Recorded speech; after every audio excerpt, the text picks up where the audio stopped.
मेरे दादाजी एक नाई थे, लेकिन वह सिर्फ बालिग लड़कियों के ही बाल काटते थे। जो भी लड़की अपने नाजुक अंग के बाल कटवा लेती थी, उसकी किस्मत खुल जाती थी। दादाजी रात के अंधेरे में बाल काटते थे। जब मैं जवान हुई तो मेरी माँ ने दादाजी से मेरे बाल काटने को कहा। इसके बाद जो उन्होंने किया, मेरी तो जान ही निकल गई। वह मुझे रात के अंधेरे में छत पर ले गए। फिर मेरे साथ मेरे मम्मी पापा भाई बहन हम सब लोग शहर में रहते थे। मेरे पापा मज़दूरी करते थे। वक्त का पहिया घूमा, मेरे पापा काम करने गए थे। वहीं पर एक हादसे में उनकी जान चली गई।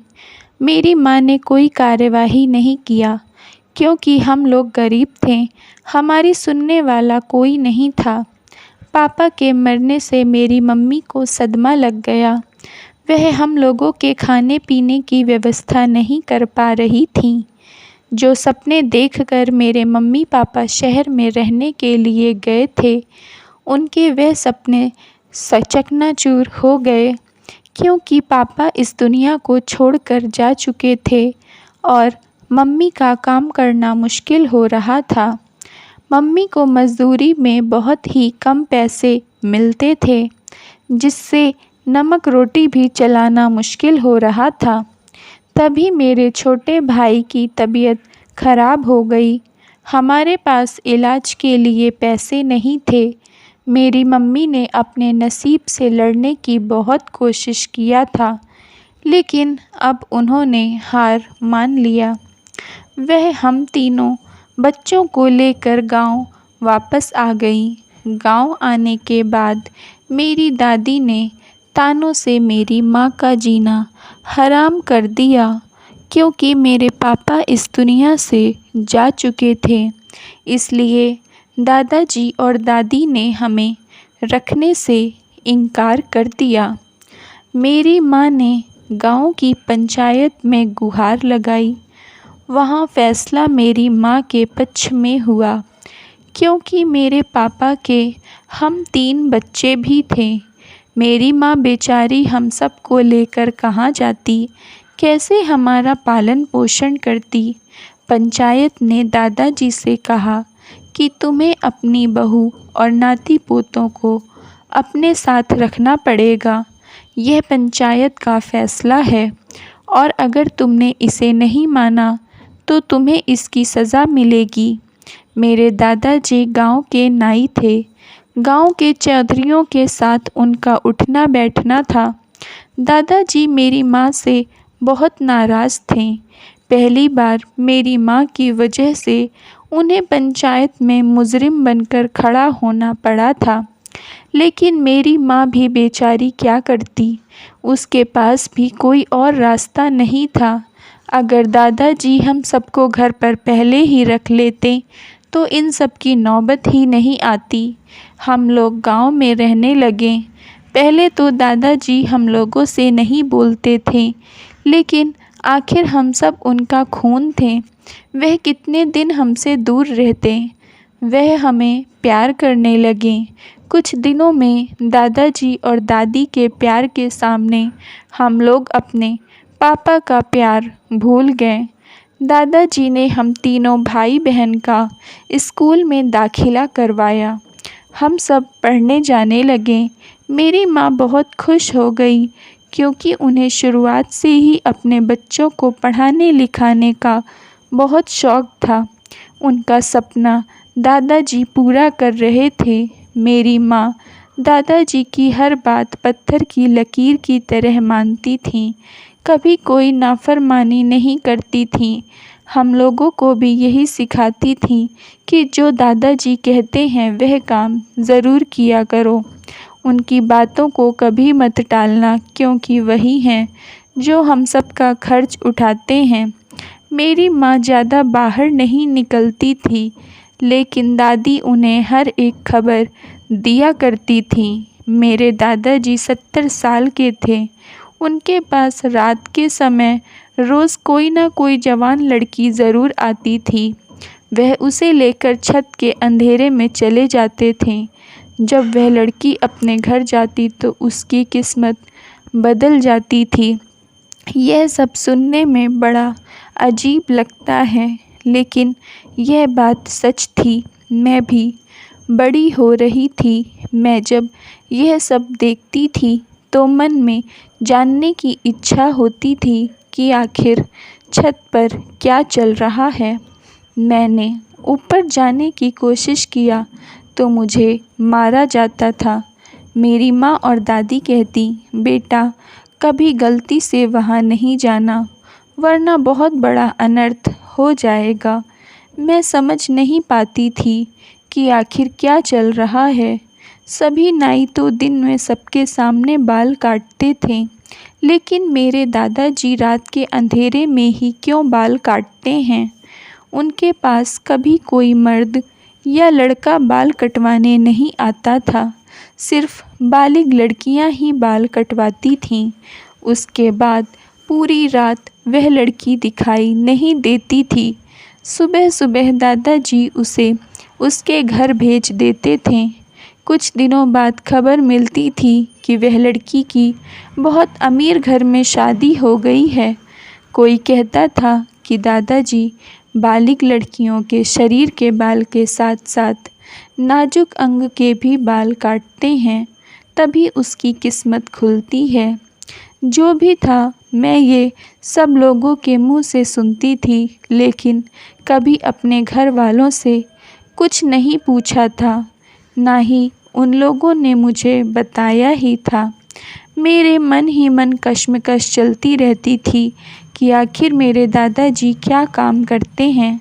मेरे मन में उनके प्रति गंदे गंदे ख्याल आते थे, लेकिन वह 70 साल की उम्र में यह सब कैसे कर सकते हैं।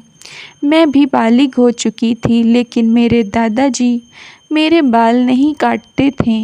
मुझे तो बड़ा अजीब लगता था। सबकी किस्मत बदल रहे हैं, लेकिन मेरी किस्मत में क्यों ताला लगाए हैं? उनकी जगह अगर और कोई होता तो सबसे पहले अपनी पोती के बारे में सोचता, लेकिन उन्हें तो कोई परवाह नहीं थी। मैंने अपनी माँ को अपना हथियार बनाया। उनके मन में यह बात भरना शुरू कर दिया कि मेरे बाल भी दादाजी से कटवा दो तो मेरी भी किस्मत खुल जाए। मेरी मम्मी मेरी बातों पर ज़्यादा ध्यान नहीं देती थी। उन्हें इन सब बातों पर विश्वास नहीं था। एक दिन मेरी सहेली, जो कि मेरे साथ ही पढ़ती थी, उसके पापा उसे रात को मेरे दादाजी के पास छोड़कर चले गए। दादाजी ने अंधेरे में उसके बाल काटे। वह पूरी रात दादाजी के साथ छत पर थी। सुबह उसके पापा घर ले गए और 4 दिनों बाद ही एक बहुत अमीर ख़ानदान में उसकी शादी हो गई। यह बात जब मैंने अपनी मम्मी को बताई तो मम्मी से रहा नहीं गया। उन्हें भी दादाजी के ऊपर भरोसा होने लगा कि सच में ऐसा होता है। उन्होंने दादाजी से कहा, हमारी बिटिया रानी के भी बाल काट दो, उसकी भी किस्मत खुल जाए। दादाजी मम्मी की बात सुनकर अचंभित हो गए। वह बोले, क्या हमारी बिटिया भी बालिग हो गई है? मम्मी ने कहा, हाँ, यह बालिग हो गई है, शादी करने की उम्र है इसकी। दादाजी ने कहा, किसी को यह बात पता नहीं चलने देना कि हमारी बिटिया बालिग हो गई है, और मैं इसके बाल भी नहीं काटूँगा। मेरी मम्मी ने कहा, ससुर जी, लेकिन आप सबकी किस्मत खोलते हैं तो हमारी बिटिया को क्यों बदनसीब रखना चाहते हैं? दादाजी ने कहा, बहू, जैसा तुम सब लोग समझ रहे हो ऐसा कुछ नहीं है। मैं तुम्हें ज़्यादा तो नहीं बता सकता, लेकिन इतना कह सकता हूँ कि मेरे हाथों बहुत सारे पाप हो चुके हैं। अब और मत करवाओ, वरना मुझे नर्क में भी जगह नहीं मिलेगी। मेरी मम्मी ने उनसे और कुछ पूछना चाहा, लेकिन वह वहाँ से चले गए। मैंने अपनी मम्मी और दादाजी की सभी बातें चुपके से सुन लिया था। दादाजी की बातों से मेरे मन में गंदे गंदे ख्याल आने लगे। किसी तरह मैंने अपने दादाजी से कहना शुरू कर दिया कि मेरे बाल काट दो, जिससे कि मेरी भी किस्मत खुल जाए। दादाजी ने मुझे मना कर दिया, लेकिन एक दिन आधी रात को जब सब लोग सो गए, मैं चुपचाप छत पर चली गई।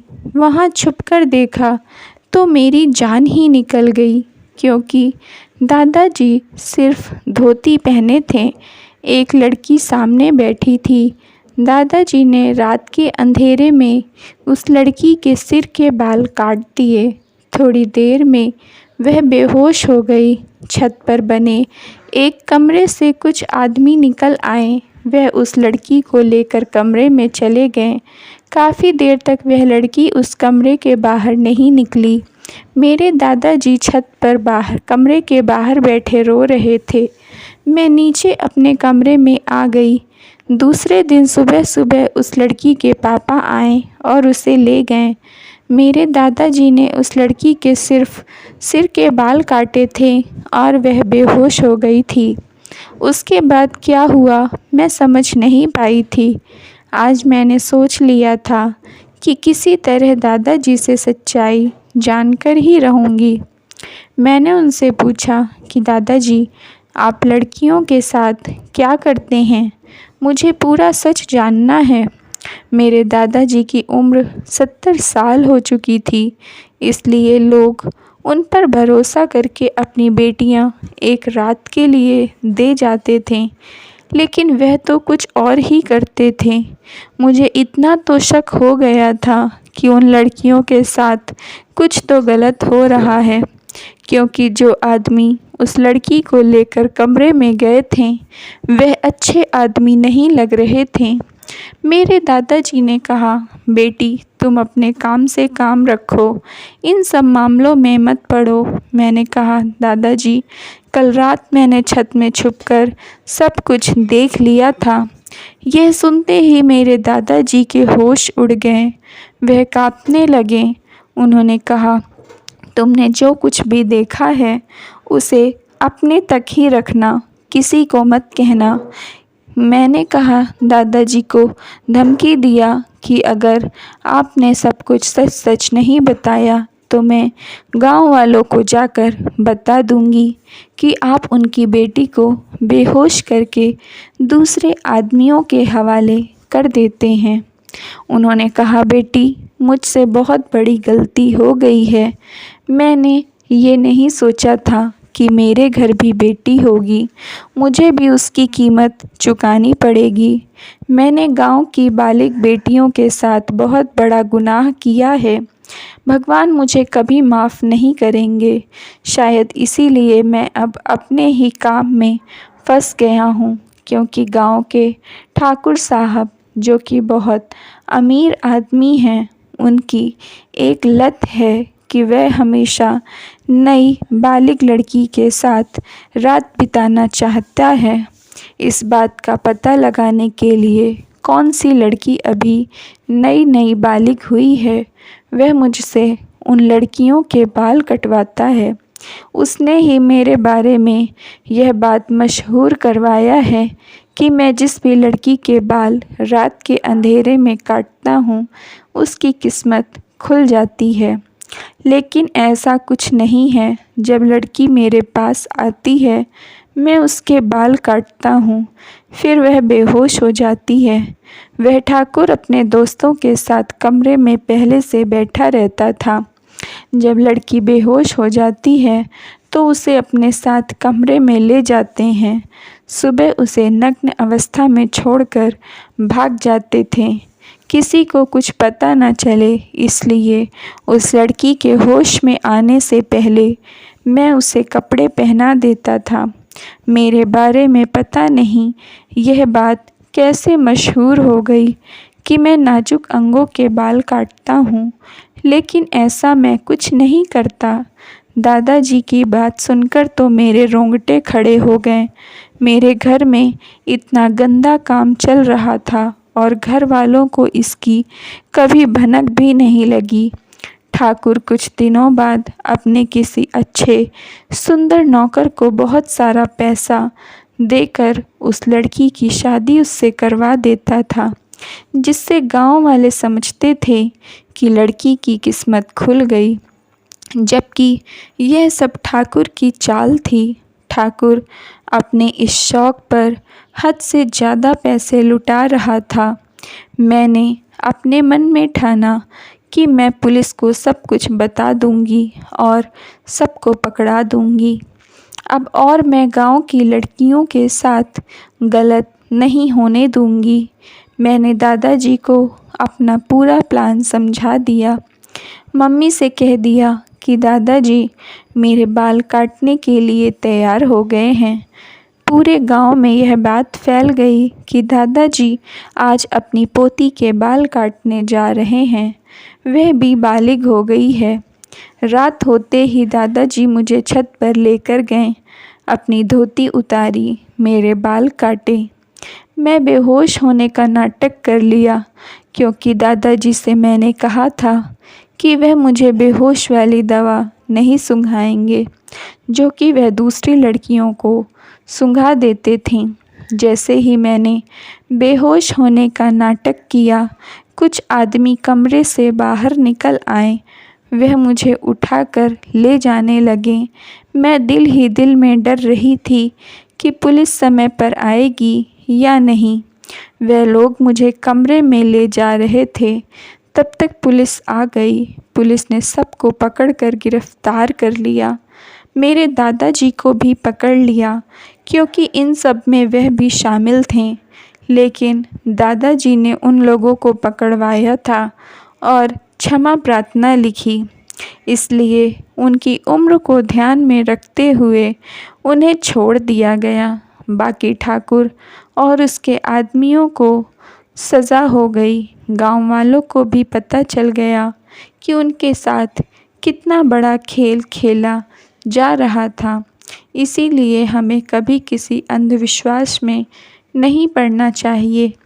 Thank you friends. अगर आप लोगों को स्टोरी पसंद आई हो तो प्लीज़ लाइक कर दीजिए और चैनल को सब्सक्राइब कर लीजिए।